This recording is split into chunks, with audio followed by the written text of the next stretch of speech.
पश्चिम बंगाल के नॉर्थ 24 परगना जिले के संदेशखाली में महिलाओं और कम उम्र की लड़कियों के साथ यौन उत्पीड़न मामले को लेकर जारी बवाल बढ़ता नजर आ रहा है। बीजेपी ने 6 सदस्यीय फैक्ट फाइंडिंग कमेटी बनाई और उसे संदेशखाली जाकर मामले की पूरी रिपोर्ट तैयार करने को कहा। इस 6 सदस्यीय कमेटी में केंद्रीय मंत्री अन्नपूर्णा देवी संयोजक, जबकि केंद्रीय मंत्री प्रतिमा भौमिक, सांसद सुनीता दुग्गल, सांसद कविता पाटीदार, सांसद संगीता यादव और सांसद बृजलाल सदस्य हैं। लेकिन संदेशखाली जा रही बीजेपी की इस टीम को पुलिस ने धारा 144 लागू होने का हवाला देते हुए सरबेरिया रामपुर में ही रोक लिया, जिसके बाद कई घंटों तक बीजेपी कार्यकर्ताओं और पुलिस के बीच कहासुनी होती रही। ये कौन सा है कि आप मिलने ही ना दो? ये कौन कानून की मिलने ही ना दो? पहले नहीं सुनेगा तो कौन सुनेगा? आप हम लोग के साथ चलिए। ये तो आप लोग अगर सजग होती तो शायद ये ना होता। जब कहासुनी के बाद भी दीदी की पुलिस टस से मस नहीं हुई तो संदेशखाली जाने की मांग करती बीजेपी की टीम अपने समर्थकों के साथ सड़क पर ही बैठ गई। सड़क पर बीजेपी की फैक्ट फाइंडिंग कमेटी के सदस्य और बीजेपी कार्यकर्ता कई घंटों तक संदेशखाली जाने की मांग पर अड़े रहे, लेकिन बंगाल पुलिस ने उन्हें आगे नहीं बढ़ने दिया, जिसके बाद बीजेपी की फैक्ट फाइंडिंग कमेटी के सदस्य ममता सरकार पर हमलावर हो गए। कर करके हिंदू बेटियों को, बहनों को उसके द्वारा प्रताड़ित किया जा रहा है। उसके बाद ये सरकार मुखदर्शक बनी हुई है। आज जितनी मुस्तैदी ये दिखा रहे हैं उस दिन नहीं दिखा सकते थे। यही नहीं, हुगली में भी बीजेपी कार्यकर्ताओं ने रैली निकाली और संदेशखाली मामले में ममता बनर्जी पर आरोपियों को शह देने के साथ कहा कि पुलिस बीजेपी की महिला नेताओं के साथ बदतमीजी कर रही है। संदेशखालीতে শেখ শাহজাহানের আটকাতে পারেনি, মেয়েদেরকে তাদের ঘরে পাঠিয়ে দিয়েছে, আর এখন আমাদেরকে আটকাচ্ছে, আমাদের মহিলাদের উপর হাত দিচ্ছে, গায়ে হাত দিচ্ছে। পুলিশের ঘরে মনে হচ্ছে মা বোন নেই। इस हो हंगामे के बीच बीजेपी की फैक्ट फाइंडिंग कमेटी कोलकाता लौट गई। कमेटी ने कहा कि वो राज्यपाल के साथ साथ एथिक्स कमेटी और बीजेपी अध्यक्ष जेपी नड्डा को इस मामले से जुड़ी रिपोर्ट सौंपेंगी। शाहजहां शेख की गिरफ्तारी की मांग को लेकर संदेशखाली में पिछले एक हफ्ते से विरोध प्रदर्शन हो रहे हैं। 14 फरवरी को बीजेपी नेता और कार्यकर्ता पीड़ितों से मिलने गए थे और इस दौरान पुलिस से उनकी झड़प भी हुई थी। इसके बाद से ही संदेशखाली समेत 7 ग्राम पंचायतों के 500 मीटर के दायरे में 19 फरवरी तक धारा 144 लागू है, लेकिन बीजेपी नेता वहां जाकर पीड़ित महिलाओं से मिलना चाहते हैं। ऐसी ही कोशिश बंगाल बीजेपी अध्यक्ष सुकांत मजूमदार ने भी की थी, लेकिन बशीरहाट में उन्हें रोक दिया गया। यही नहीं, पुलिस ने लाठीचार्ज कर दिया, जिसमें सुकांत मजूमदार घायल हो गए, जिनका इलाज फिलहाल कोलकाता के अपोलो अस्पताल में चल रहा है।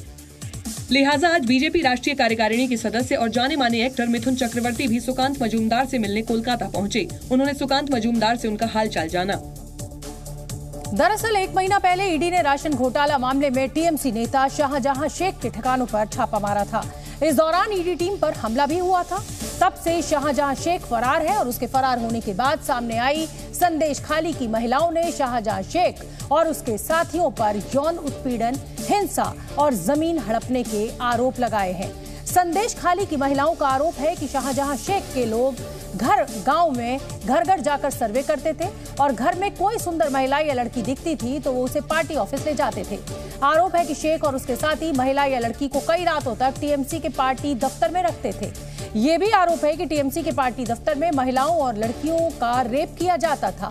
यही नहीं, संदेशखाली की महिलाओं का आरोप है कि टीएमसी के लोग मारपीट कर उनकी जमीन पर कब्जा कर लेते हैं। 9 फरवरी को महिलाओं ने प्रदर्शन किया और शाहजहां समर्थक शिव प्रसाद हाजरा के पोल्ट्री फार्म में आग लगा दी।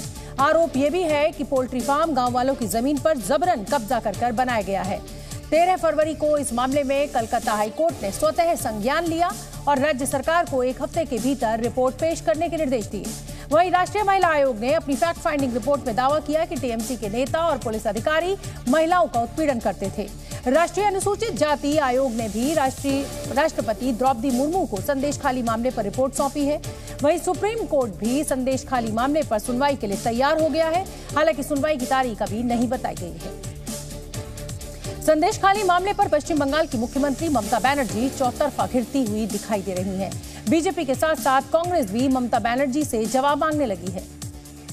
यही नहीं, अधीर रंजन चौधरी के नेतृत्व में कांग्रेस नेताओं ने भी संदेशखाली जाकर महिलाओं से मिलने की कोशिश की, लेकिन उन्हें भी पुलिस प्रशासन ने धारा 144 का हवाला देकर रोक दिया, जिसके बाद अधीर रंजन चौधरी ने ममता बनर्जी सरकार को आड़े हाथों लिया। बांग्लार मुख्यमंत्री আপনি একজন মহিলা হয়েও আপনার কোন রকম বিবেকের দংশন হচ্ছে না।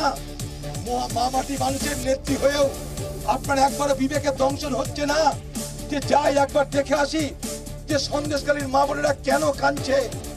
हालांकि कांग्रेस नेता जयराम रमेश ने बीच का रास्ता चुना। वो ममता सरकार से मामले की जांच कराने की अपील करने के साथ बीजेपी को भी घेरते नजर आए। हाँ, राज्य सरकार की जिम्मेदारी बनती है, लॉ एंड ऑर्डर तो राज्य सरकार की जिम्मेदारी है, तो राज्य सरकार को इसको गंभीरता से लेना चाहिए और ऐसे हादसे को राजनीतिकरण नहीं करना चाहिए। लेकिन इस मामले में बीजेपी की आक्रामकता कम नहीं हुई। उसने ममता बनर्जी पर संदेश खाली के सच को दबाने की कोशिश करने का आरोप लगाया। असेंबली में खड़े होकर एक तरफ तो ममता बनर्जी शाहजहां शेख को क्लीन चिट देती है, पीड़िताओं को अपमानित करती है, उन्हीं के ऊपर दोष डालती है, कहती है कि उनके साथ जो भी हुआ एक प्रकार से जायज था।